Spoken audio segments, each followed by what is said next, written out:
الشيطان الرجيم بسم الله الرحمن الرحيم الف لام ميم احسب الناس ان يتركوا ان يقولوا آمنا وهم لا يفتنون ولقد فتنا الذين من قبلهم فليعلمن الله الذين صدقوا وليعلمن الكاذبين صدق الله العظيم.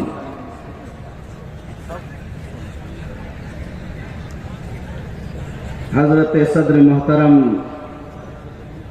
مفکر ملت حضرت مولانا سید احمد ولی فیصل رحمانی صاحب دامت برکاتہم العالیہ، امیر شریعت بہار اڑیسہ و جھارکھنڈ سجادہ نشین خانقاہ رحمانی منگیر،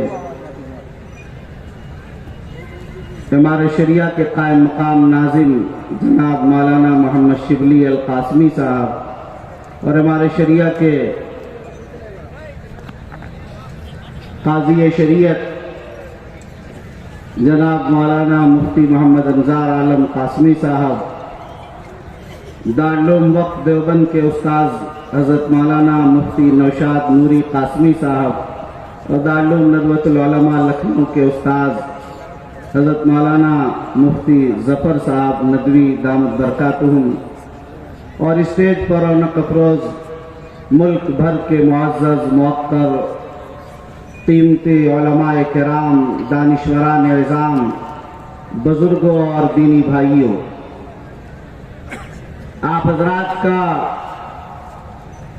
یہ ٹھاٹھیں مارتا ہوا انسانوں کا ہجوم اور سمندر سامنے ہے.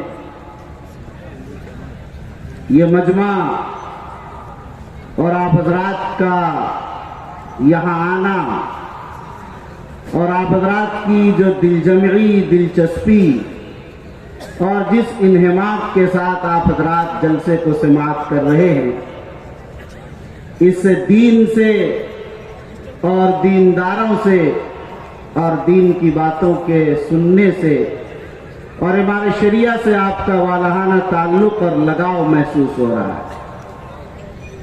اللہ تعالی ہمارے اس رشتے کو دونوں جہان میں قبول فرمائے. بزرگوں،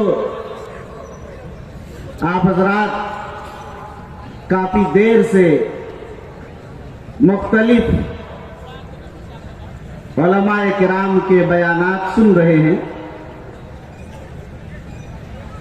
باتیں ساری آ چکی ہیں، اور حضرت امیر شریعت دامت برکاتہم العالیہ کا کلیدی خطاب اور صدارتی خطاب ہونا ہے. بیچ میں بہت ہی مختصر انداز میں 2-3 باتیں عرض کرنا چاہتا ہوں. پہلی بات مجھے یاد کرنی ہے کہ ملک کی موجودہ صورتحال اور مسلمانوں کے جو مسائل مشکلات آپ کے سامنے ہیں وہ آپ حضرات دیکھ رہے ہیں، بلکہ اس سے متاثر ہیں. بلکہ یوں کہہ لیجئے کہ عوام تو درکنار، خواص بھی مایوسی کے شکار ہوتے نظر آ رہے ہیں. یعنی انہیں ایسا لگتا ہے کہ اب سپر ڈال دینا چاہیے، انہیں ایسا لگتا ہے کہ اب ہمیں کسی مضبوط قوت اور کسی دست غیب کا انتظار نہیں کرنا چاہیے. وہ زمانہ چلا گیا. اب ملک میں وہ دن آنے والا ہے کہ جب مسلمانوں کا زوال ہوگا، پستی ہوگی، مسلمانوں کو بخارا و سمرقند کی طرح اور مسلمانوں کو دنیا کی مختلف اسلامی ملکوں کے زوال کی طرح یہ زوال بھی دیکھنا پڑے گا. بہت سے لوگ مایوسی کے ساتھ یہ دیکھ رہے ہیں کہ خلافت عثمانیہ کا سقوط ہو گیا. وہ دیکھ رہے ہیں کہ پوری دنیا میں اتنے سارے اسلامی ممالک، اس کے باوجود کہیں سے کوئی آواز، کوئی طاقت، کہیں سے کوئی امید، کوئی بشارت سننے کو نہیں مل رہی. لیکن میرے بھائیوں، میں آپ سے یہ کہنا چاہتا ہوں کہ آپ اس مایوسی سے نکل جائیے.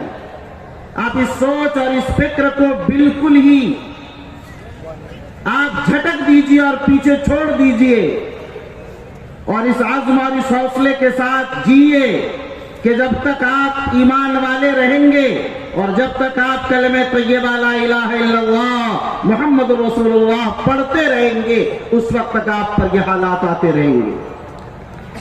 قرآن کہتا ہے کہ ہم نے پہلوں کو بھی آزمایا اور بعد والوں کو بھی آزمائیں گے، اور یہ آزماتے اس لیے کہ دیکھنا ہے کہ کون سچے ہیں اور کون جھوٹے ہیں، کون مخلص ہیں اور کون منافق ہیں، کون ہے جو مشکل حالات میں عزیمت کی راہوں پر چل کر اور بلال حبشی کے نقش قدم پر چلتے ہوئے عہد کا نعرہ مستانہ لگاتا ہے، اور کون ہے جو اپنے قدم کو پیچھے رکھ لیتا ہے، کون ہے جو ٹوپی اتار دیتا ہے، کون ہے جو داڑھی کو ختم کر دیتا ہے، کون ہے جو اسلامی شعار سے اپنا پیچھا چھڑا لیتا ہے، کون ہے جو یہ کہنے لگتا ہے شرما شرما کر کہ وہ اپنے آپ کو مسلمان نہ ظاہر کر سکے۔ یاد رکھیے اسی جانچ کے لیے یہ حالات آتے ہیں۔ ایمان اتنا آسان نہیں، وہ ظاہر ہے کسی کانٹوں پر چلنے کی طرح، بلکہ بچھی ہوئی آگ کے انگاروں پر چلنے کی طرح ایمان والوں کو چلنا پڑے گا۔ حالات مشکلات آتے ہی اس لیے ہیں تاکہ آپ کے ایمان میں اضافہ ہو، آپ کی ترقی ہو، آپ کو حوصلہ ملے، آپ آگے بڑھیں۔ اسلام وہ پودا ہے، کاٹو تو ہرا ہوگا، اسی بنیاد پر کہا گیا۔ آپ دیکھتے ہیں کہ جب مشکل حالات آتے ہیں اسی میں سے ایک چراغ جلتا ہے، ایک طوفان بلاخیز آتا ہے جس کو دنیا کی طاقت نہیں روک پاتی، وہ ایسا تھپیڑا جو پورے نظام کائنات کو بدل دیا کرتا ہے۔ آپ مشکل یہ ہے کہ تاریخ نہیں پڑھتے، آپ کو پڑھنا چاہیے اور دیکھنا چاہیے کہ وہی تاتاریوں میں سے ایک شخص پیدا ہوتا ہے جن کو کلمہ نصیب ہوتا اور پورا ملک تاتاریوں کا آج کلمہ گو بن جایا کرتا ہے۔ آپ دیکھتے ہیں کہ 1857 میں جب اس ملک میں انگریزوں نے ایسا مضبوط نظام قائم کیا کہ دارالعوام دارالسلطنت سے انگلینڈ کی آواز لگا دی گئی تھی کہ اس ملک میں بائبل ہی کی آواز ہوگی، اسی کی تلاوت، اسی کا نعرہ، اسی کے پڑھنے والے اور اسی کا جھنڈا ہوگا۔ اس وقت کے حالات آپ نے دیکھے کہ کیا ہوا۔ اسی میں پیدا ہوئے حاجی امداد اللہ مہاجر مکی، پیدا ہوئے مولانا قاسم نانوتوی اور مولانا گنگوئی، مولانا منیر نانوتوی اور دیگر علماء پیدا ہوئے۔ جعفر تھانیسری نے، ضامن شہید نے اپنی قربانیاں پیش کی اور قربانیاں پیش کر کے ملک کو بتایا کہ چند سالوں بعد دارالعلوم دیوبند قائم ہوگا جو اس ملک کے ایمان اور اسلام اور مسلمانوں کے تحفظ کا ذریعہ اور ضمانت بن جائے گا۔ اس دارالعلوم کا چراغ جھلا، اس چراغ نے بر صغیر کے اسلام اور اس کی تہذیب کی حفاظت کا سامان فراہم کر دیا۔ وہ مایوسی ختم ہوئی۔ مولانا گنگوئی جیل میں ہیں، حاجی امداد اللہ اس خوف سے ہجرت کر کے مکہ چلے جاتے ہیں، قاسم نانوتوی کو چھپنے پر مجبور کیا جا رہا ہے۔ اتنے مشکل حالات ہیں، جہاں مل جائے شوٹ وارنٹ کا اعلان ہے، لیکن ایسے مشکل حالات میں انہوں نے کام کیا، دارالعلوم قائم کیا، جس نے 1947 میں اس ملک کی آزادی کا سامان فراہم کیا، جس نے مولانا حسین احمد مدنی کو پیدا کیا، جس نے شیخ الاسلام مولانا حسین احمد مدنی کو پیدا کیا، جس نے مفتی کفایت اللہ کو پیدا کیا، جس نے معاذ الرحمان سہاروی کو پیدا کیا، جس نے مولانا عبید اللہ سندھی کو پیدا کیا، جس نے بڑے بڑے علماء کو پیدا کیا، جنہوں نے پورا نقش کار بنایا۔ یہ حالات آئے ہیں، اسی لیے آئے ہیں کہ اس ملک میں ایک عظیم انقلاب آنا ہے۔ یاد رکھیے آپ کو جگانے کے لیے آیا ہے کہ آپ کہیں تعلیم میں پیچھے تو نہیں ہیں، آپ اخلاق میں پیچھے تو نہیں ہیں، آپ اپنی تہذیب و ثقافت کو چھپانے میں تو نہیں لگ گئے ہیں۔ جو قومیں اپنے بڑوں کی شناخت کو چھپاتی ہیں، اپنی قوم کی قومی شناخت کو چھپانے لگتی ہیں، وہ قوم باقی نہیں رکھتی۔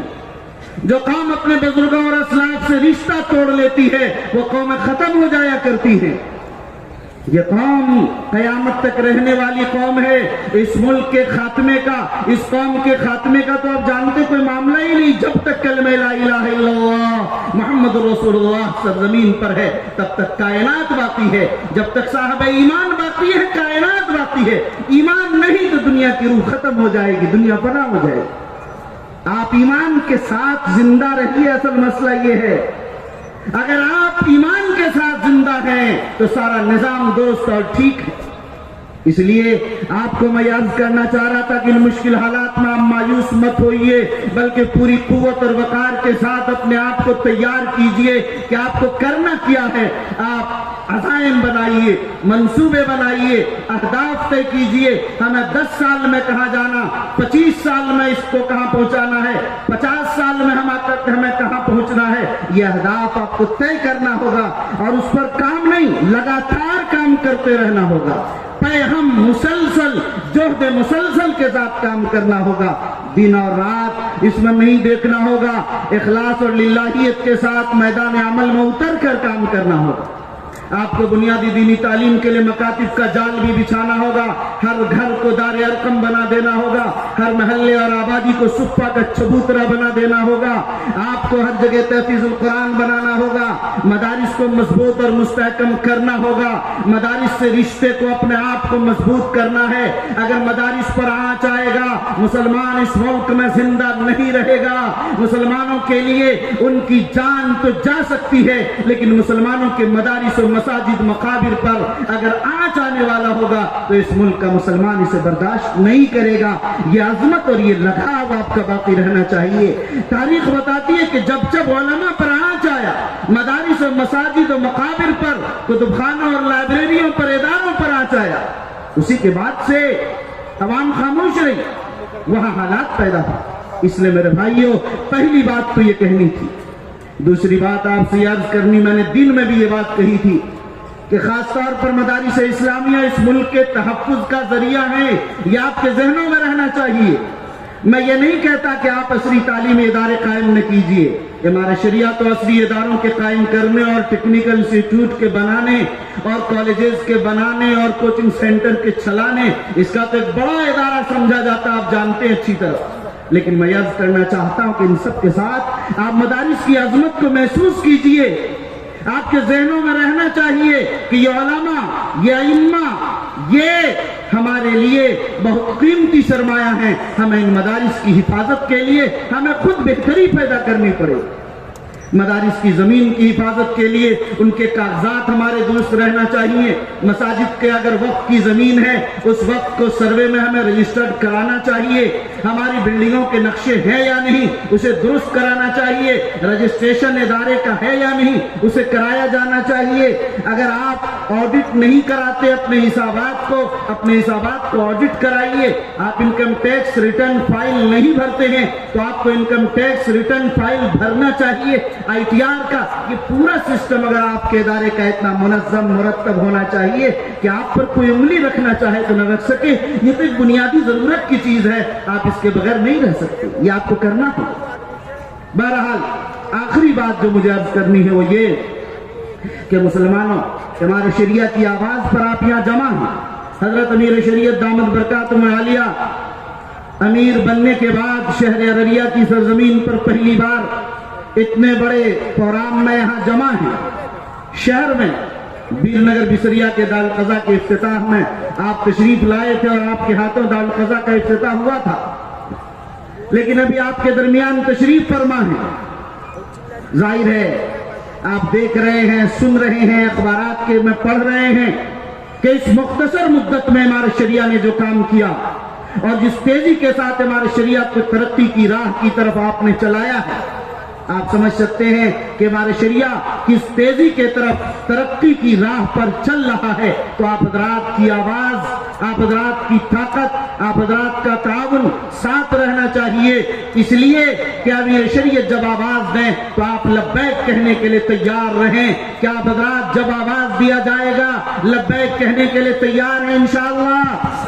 انشاءاللہ اگر آپ کا تعاون اسی جذبے کے ساتھ رہا، انشاءاللہ اس ملک میں مدارس بھی، مکاتب بھی، اسکول بھی، کالجز بھی، کوچنگ سینٹر بھی، تعلیمی ادارے بھی، شفاخانے بھی، ہاسپٹلز بھی اور دیگر اصلاحی، تبلیغی اور تنظیمی کاموں کا سلسلہ قوت کے ساتھ آگے بڑھے گا اور بڑھتا رہے گا انشاءاللہ. اگر یہ ہمارے شریعہ کی تنظیمی قوت مضبوط ہو گئی، ایک دھاگے کے ساتھ پوری ملت اور پورا کلمہ گو اگر پرویا چلا گیا، تو اندازہ کیجئے کہ پھر اس کی بنیاد پر آپ بھی مضبوط ہوں گے اور ہم سب مضبوط ہوں گے. یاد رکھیے امیر کی اطاعت ایک بنیادی چیز ہے. ہمیں اللہ تعالیٰ نے ہمارا شریعہ دیا، امیر دیا، ہمیں بہت خوش ہونا چاہیے. علامہ کشمیری رحمۃ اللہ علیہ بڑا فخر فرمایا کرتے تھے، عمارت شریعہ پر پوری تحریر ان کی فتح القدیر میں موجود ہے. فیض الباری میں آپ دیکھیے صاف تفصیل سے لکھا. حضرت حکیم الاسلام قاری طیب صاحب رحمۃ اللہ علیہ کی تحریر تفصیل سے پڑھیے. مولانا علی میاں ندوی رحمۃ اللہ علیہ کا خطاب جو رشک کے قابل ہے، یہ ساری چیزیں یہ بتاتی ہیں کہ اہل بہار قابل فخر ہے. الحمدللہ خاص طور پر ارریہ کی سرزمین جو علمی ادبی تاریخی سرزمین ہے، جن کا آج سے ہمارے شریعہ سے نہیں بلکہ 1921 میں جب یہ ادارہ قائم ہوا، مولانا ابو المحاسن محمد سجاد بانی ہمارے شریعہ کا دورہ اس علاقے میں ہوا. وہ غیر منقسم پورنیہ کا علاقہ تھا اور پورنیہ کے خطے سے پورا مقالہ حضرت مولانا قاضی مجاہد الاسلام قاسمی رحمۃ اللہ علیہ نے شائع کیا کہ پورنیہ کی کیا خصوصیات ہیں اور پورنیہ کے لوگوں کو کیسا پایا، کیسا تعاون، کیسا جذبہ، کیسی ضیافت، کیسی شجاعت، کیسی دینی غیرت، کیسی اہمیت، پوری تفصیل کے ساتھ یہ چیزیں لکھی ہیں. ظاہر ہے کہ آپ حضرات کو یہ چیزیں یہ اسی وقت سے ارریہ کی سرزمین کا ہمارے شریعہ سے رشتہ اور تعلق ہے. آج 100 سال کے بعد بھی یہ رشتہ آپ کا اسی طرح قائم و دائم اور اسی طرح مضبوط ہے. یاد رکھیے ہمارے شریعہ ظاہر ہے کہ کام کر رہی اور ہر علاقے میں کام کر رہی. ارریہ کے لوگوں کے سامنے ایک مسئلہ ہے میڈیکل کالج کا.